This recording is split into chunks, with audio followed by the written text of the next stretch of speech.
the chat. I got it. Yep, I got you.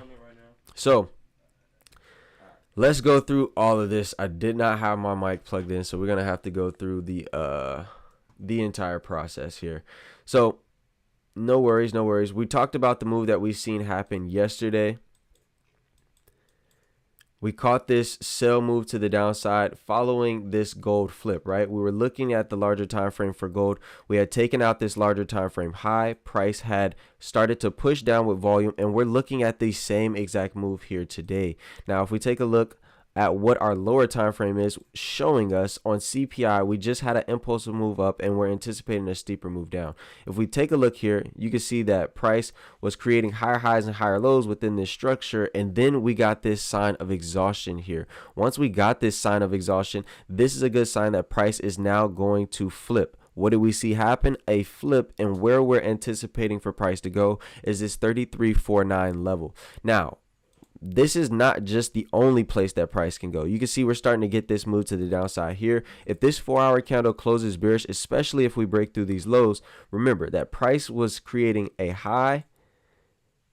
We created a low. This is all one structure here as price created a high, created a low, created a higher high, but then we started to get a corrective structure. Why this is a corrective structure is because we had an impulsive move, a slower move to the downside, followed by another impulsive move. So what am I anticipating? A corrective structure to begin to form, which means that we could start to see price create lower lows and lower highs up until this point here before we would anticipate another impulsive move. I'm not saying that price has to go all the way down here. I'm just saying that we could start to see a steep move to the downside, and we want to be patient and wait for the 4-hour candle to close as we did yesterday. So going over a recap of yesterday's trade here, this was our move. We waited for price to form a shift. So we had a shift get formed. Price had broke through this low coming into the markets. We said that gold had a lot of volume. We were going to look to capitalize on the continuation.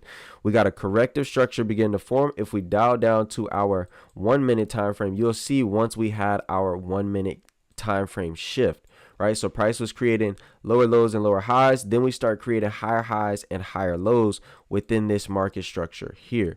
So let me draw this out. So price started to create higher highs and higher lows within this structure here.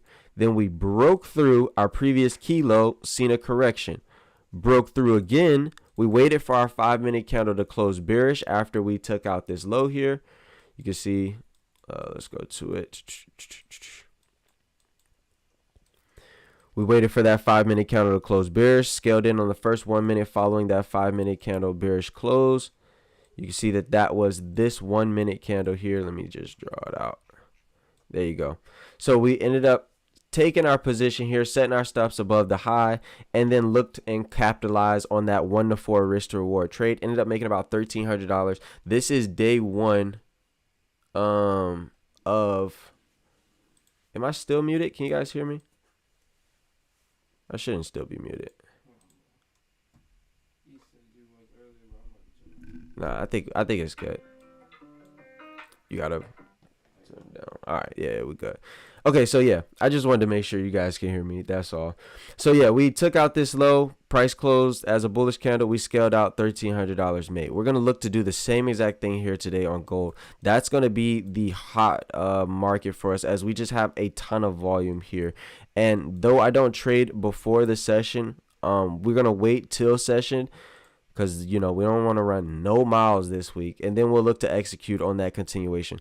Likewise with Nas here, you know, kind of in that Nas yesterday, like in session, was kind of rough, just in terms of like we had some volume.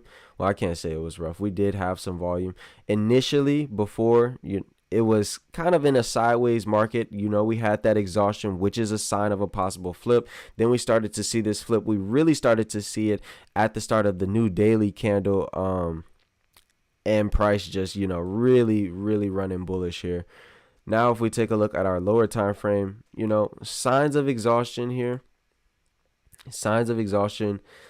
Don't really love the current market structure. I would wait for a larger time frame area of interest to get broken. So either we see this low get broken here and price begins to make a steeper move to the downside, or we see this area of interest hold. Price just created a new high, so as long as it doesn't break this low, technically it is still in a bullish market structure.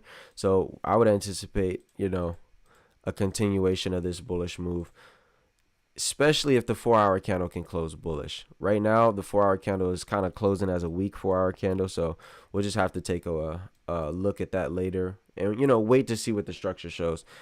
Likewise with the YM, not too much going on here. We are, starting to show some signs of exhaustion here, which is a sign of a possible reversal. We are getting a lower time frame shift as price created a low, created a high, created a lower low. Just still kind of playing within the realms of this structure. Don't really love this either in terms of, an execution standpoint currently. Right now, let's dial it up to our larger time frame.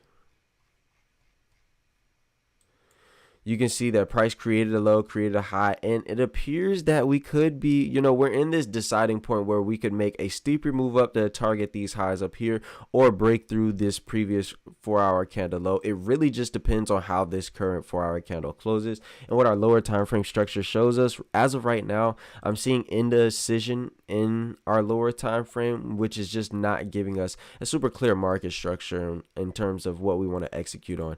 Now, if we take a look at the S&P here, the S&P looks better in terms of structure. You can see we have this nice clear bullish structure that we're in. I would anticipate a steeper bullish move up if we in fact do close bullish here, right? So if we close bullish on the 4-hour time frame, I don't see why we can't go. You can see the S&P in this current 4-hour candle has made yet again another all-time high, as price is just super bullish these past couple of weeks, man. Super bullish.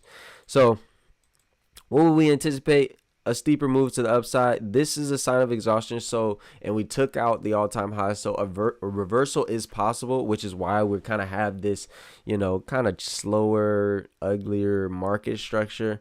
Definitely going to be looking at gold. Gold has the best looking structure out of all the pairs in terms of a volume and structure perspective. So be on the lookout for that. I will see you guys. For those of you who are not in the VIP, I'll see you guys tomorrow. For those of you who are in the VIP, I will see you guys at 9:30.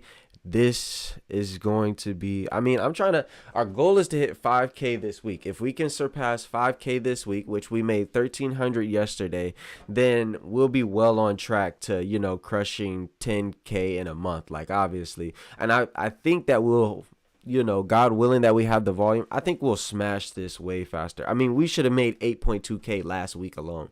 So, we have the volume in the markets. The system is, as long as we execute the system, we let the results take care of itself. But I believe that we'll smash that here. We'll see. I'm not gonna put a number on it. We'll see how fast it happens. But in the next 30 days, for sure. So I'll see you guys in the VIP.